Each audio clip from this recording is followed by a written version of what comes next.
Hey lovelies, welcome back to Riri's channel. Reviews and recaps, honey. Let's get into today's video. Today we're going to be talking about Married to Medicine, and as usual, I'm going to be talking about the key things that I picked up and I want us to talk about in today's video.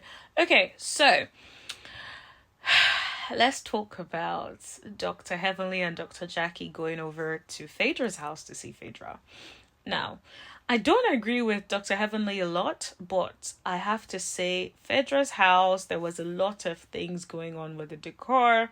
It didn't seem like it was meshing together quite nicely. Don't get me wrong, the house is a beautiful house, and they're very singular things that look really, really nice from the decor, but I think as a unit, it just does not mesh together. But anyways, enough about someone's house, honey. So, of course, the ladies confronted Phaedra and were asking her, did she feel like what she did was the right thing to do? And the right occasion to invite Quad. And of course, she's like, she feels like it's the right spot. I'm like, girl, you full of ish. You are full of it, and it's okay. Because I feel like, in a way, I feel like production has something to do with the fact that she actually was invited. So I'm not even going to get on Phaedra about that. But Dr. Heavenly started asking if she thinks Sweet Tea is ready to be married, and that she's concerned about Sweet Tea's outburst. Now, I actually share her concern because Dr. G comes across a little bit unhinged. This is my opinion. This is not, I'm not a psychologist or psychiatrist, so I can't diagnose anybody. But it does come across a little unhinged. And she comes across as not being in control of her emotions. Remember how she was at her bridal shower, or whatever you want to call it, slumber party, pamper party rather. And she almost got into it with her twin sister. And the thing is, the twin sister was the one that is trying to help her out. And she's getting upset and getting agitated. I think as I understand to an extent how sometimes when you're upset and someone touches you, even if they're trying to like calm you down, it could be a trigger. I get it. But at the same time, it also shows that a lack of you being able to control your emotions. The way she went off on her sister. And so for me, that just made me feel like, that is concerning. And so I understand Dr. Heavenly feeling concerned. Now, do I really think she is legitimately concerned? No, I just think she's trying to bring the drama, which is, it's her job at the end of the day, so it is what it is. But I also agree with Dr. Heavenly on this. I really hope she knows what she's getting into, because Dr. G is unhinged. Dr. G has very archaic sort of beliefs, and so is she ready to cater to him in that way? I feel like they wouldn't have issues if she's ready to cater to him in that way, in the way in which he wants that. So I think he wants a very traditionalist sort of role where he takes care of the wife and the wife does everything that he wants, has the baby, does everything, does all those things. I feel like if she can get on top of that, she'll be alright. I do think she has a lot to learn about, like, revealing certain things about, like, herself and her marriage. If not, like, they're even going to struggle, because I personally think a reality TV is stressful enough, or filming for a reality TV is stressful enough, right? Now add the fact that let's think about it. Add the fact that, like, you're newlyweds and you're living your newlywed life on reality TV for the rest of the world to see. It's not like you had a stable relationship behind closed doors and then you came on the show. You guys just started dating not long ago. You haven't established such a solid foundation yet.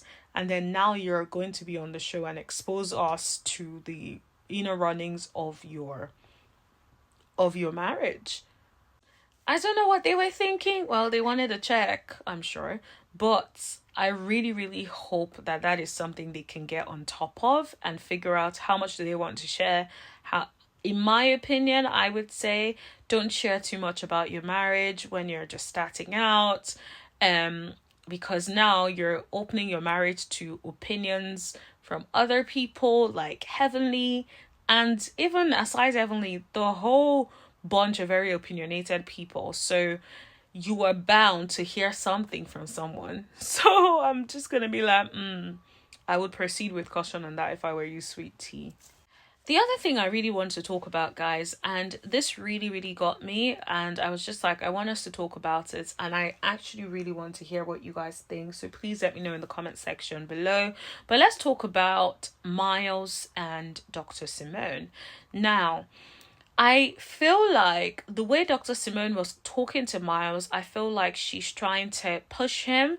She feels like Miles is very, very lax. You know, if college is meant to take 3 years, it's taking you 5 years, and you're still saying you're not going to be done until the next year. So that's another year as well. And it gets to a point where, as a parent, especially the one that is financially providing for you, it's like, what are you doing? Like, when are you going to take steps to try to do what you need to do now? I completely understand doing certain things like living at home so you can make enough money, or so you can save to be able to buy your own property, right? I was online one day and I watched the story of this guy who stayed in his parents' house until he bought, I think, about 30 properties or so. And yeah, and then he moved out. Now, I don't know if I can stay until I buy all of those, in my opinion. But I would say I understand why he did it, right? And so I feel like there's some benefits in terms of staying home until then, right? However, you need to have a plan and you need to be working towards it. You ain't about to stay in my house behaving so lax, and then you're going to school on my dime and then deciding to take breaks and do whatever you want. That's not going to be acceptable. So if I was Simone, I would be just as pissed, if not more. Now, I feel like, and you guys might not like what I'm about to say, but I'm going to say it anyway because I feel like it is my opinion and it's the truth as I see it, right? I personally feel like Miles grew up looking and watching his father, seeing how his father may or may not be taking financial responsibility in the house to the extent in which he is meant to, right? I also think he grew up seeing his father being so lax about life. Being so lax. Oh, you lost your job here. Okay.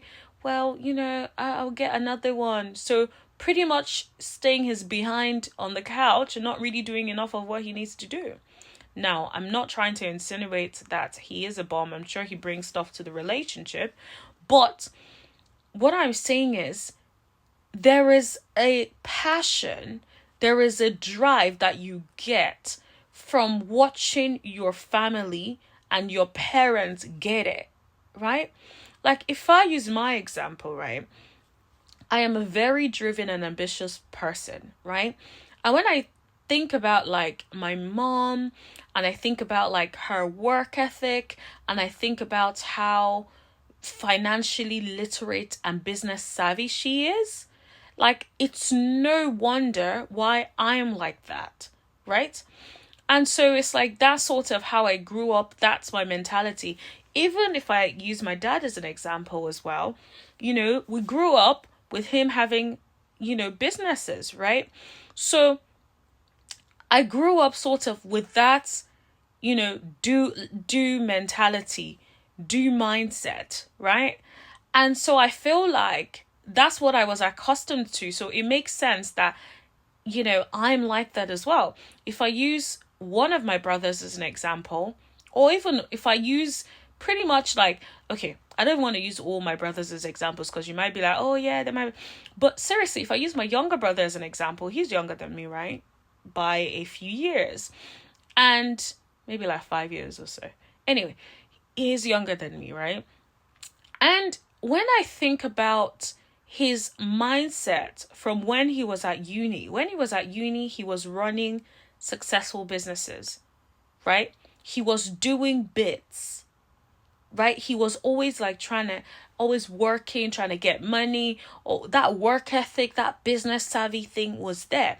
And I feel like we because we were exposed to that mindset, it was easier for all of us to be like that. If I use my immediate elder brother as well, same thing, right? Like, so it's easy for us to naturally, like, someone could be talking to me today and be saying, oh, I'm good at something. The next thing I'm thinking, how can I monetize this, right? Like, that's just how my mind works. I'm just like, okay, how can I have more sources of income? How can I do this? How can I do that, right?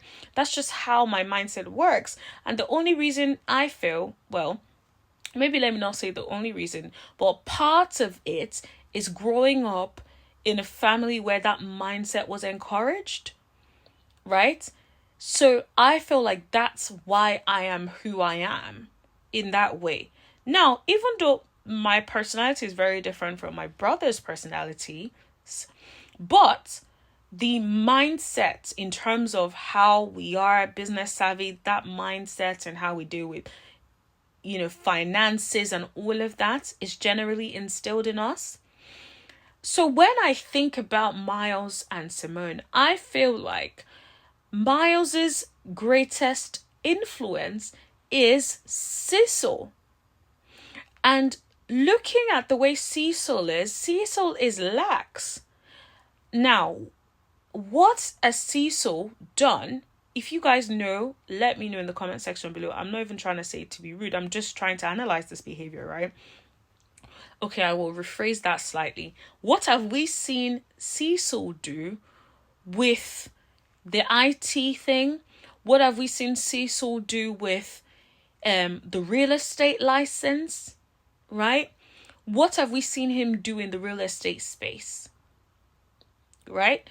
He could use and capitalize on the fact that he's unmarried to medicine, right? To do a lot more in that field, but still we haven't seen those exploits yet, right? So I say that to say, in my opinion, outside looking in, now I may be wrong, it may be that they're not showing us enough of him, but outside looking in, he comes across as very, very lax, not being a provider, right? Not being a lead in that relationship, in that marriage. It feels like almost Simone is the one having to drive the marriage and everything so that the household can run properly, right? So then naturally, her sons are also taking that lax perspective, that coddled perspective, that entitled perspective, that I'ma lay back and let my mama take care of it perspective. The problem with that is you then raise these boys who are not growing up to be able to lead in their relationship, to be able to lead their households, to be able to provide and protect and do all these things in relationships. So then when they then come, they're so lax that the partner feels like it is 1.5 heads coming together as opposed to two as one, right? Two people who are a whole coming together. Instead, it's like, oh, this person's a half, but half loaf is better than none. So you're like, at least he doesn't cheat. At least it's this. Let me just accept that. No. Because what you then do, sometimes you have to think about when you date people, you have to also date and marry people that you would be completely comfortable. If your child has all of their personality, all of their traits, right? If you have to be praying that your child is not like your husband or the father of your child, then that is a mistake, and that is so sad, right? Now, people make mistakes. I'm not here to bash anybody. People make mistakes. But what I'm trying to say is, for people who haven't made a mistake yet, right? Or even people who have made a mistake, you can rectify it moving forward, right? By making sure that moving forward, they have a good influence. Your children have a good influence in their lives. Even if they don't see you date, put them around strong male models, right? Role models that can teach them how to be these things, right? That can instill in them good, solid mindset. That can instill in them having to be able to take care of themselves and not being reliant on other people to take care of them. Being able to be responsible in the society, right? So, yes, if you did not marry that person, or you did not get in a relationship with the right person, you know, hindsight is 2020. It's easier for me to sit back here and be like, you know, but I'm not trying to do that. I'm just saying, moving forward, try to make sure they are good role models in the child's life so they can get that experience as well. And for those who haven't chosen, if you see traits in your partner that you would be praying against, that you would hate if your children have them, then don't date that person. Don't date that person. Because one of the biggest gifts you can give a child is a loving, solid parent, right? Not just like, as a woman, right? When I think about it, I'm thinking about, and this is part of the reason why I'm being very, very careful, God help me, in terms of choosing, because I'm like, I have to make sure I want to try my possible best to give my children a great father, right? Like an excellent father. That's what I'm trying. Like, I want to give them what I did not have. You know, I want them to be able to have that experience. And I feel like today I'm getting a bit personal with you guys today, but you know, I just want to be completely candid on that. And so, like, watching that, I can see Simone's frustrations in seeing that the children are turning into Cecil.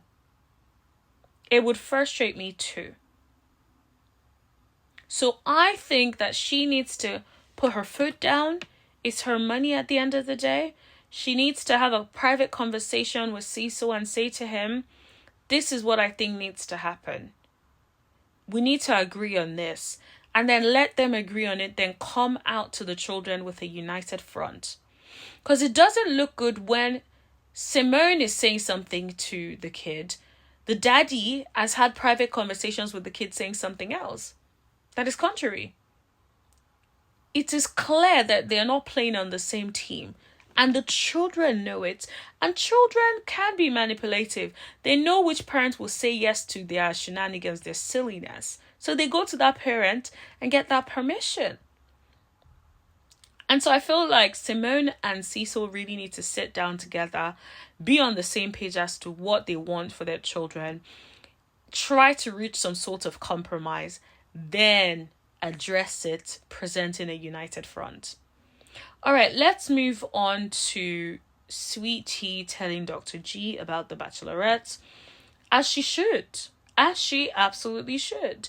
And I like the fact that Dr. G called Phaedra and called her out, because in actuality, even if production tried to give you that message, you should have said, no, I'm not getting in the middle of this. But you wanted that bag. You were excited to be on Bravo. You had to come through. And so that's exactly what you did. And it is what it is, right? You chose your job. That's fair enough. But I'm glad he called her out on it, because there's no business in you inviting Quad to that. It doesn't make any sense. It would be interesting to see how things get on between Quad and Sweet Tea and Phaedra this season, because I feel like Phaedra is in the middle of both of them. And I'm very, very curious to see how that is going to turn out for her. I honestly anticipate there's going to be some mess about it. Because, like, your allegiance is, like, divided on both ends. You have some allegiance to Quad, you have allegiance to Dr. G, and then, you know, also Sweet Tea. So it's like, girl, what you finna do? And then you're also a shady person, so you're going to be throwing little shade here and there all across the board. It's just about to be some mess, and I feel like I want to see that play out. Let's talk about the wedding. I thought the wedding was really beautiful. I loved how Simone looked. I felt like Sweet Tea looked absolutely beautiful. I feel like the makeup was perfect for her. She looked really pretty. I liked seeing her mom as well. And I feel like I would like to see a little bit more of their dynamic. Sweet Tea decided to remove Heavenly from the guest list. And Heavenly was there outside chilling and waiting and whatnot. Bravo eventually got Heavenly to come into the wedding, right? So here's the thing. I feel like, I know a lot of people are like, oh, Sweet Tea was wrong, blah, blah, blah, in not inviting Heavenly. But I feel like it is what it is. Is really how I feel. Because Heavenly sat there in the bridal shower, chatting bare-ish, right? About their marriage. Potential marriage, their wedding, everything. But you want to come to my wedding the next day. That's not acceptable. Right? Should Sweet Tea have called her? Yes, that's the mature thing to do. But I also understand choosing to be petty. Let her show up and be bounced. Right? That's what I would say. Right? Like, let's not forget that Heavenly was talking bare-ish when Sweet Tea was over there crying. Is that what a real friend does? Of course not. So, like, I can totally understand her deciding to disinvite Heavenly. But I felt bad for Dr. Damien. But that's what you get when you're married to someone like that.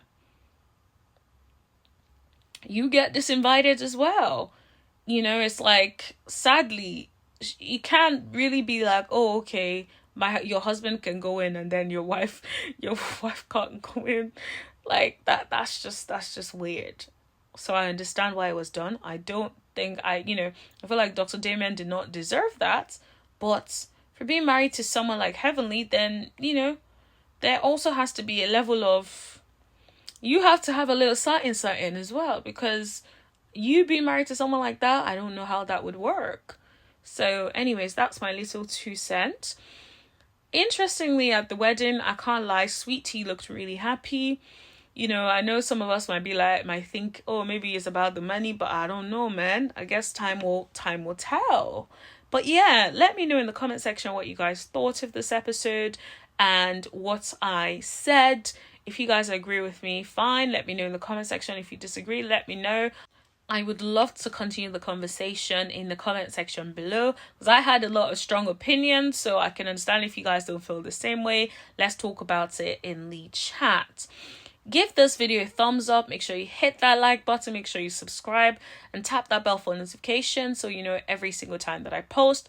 Your girl is almost at 1,000 subscribers, so please continue to hit that subscribe button. And we get in there before the end of the year, baby. Anyways, I will talk to you guys later. Take care. Bye.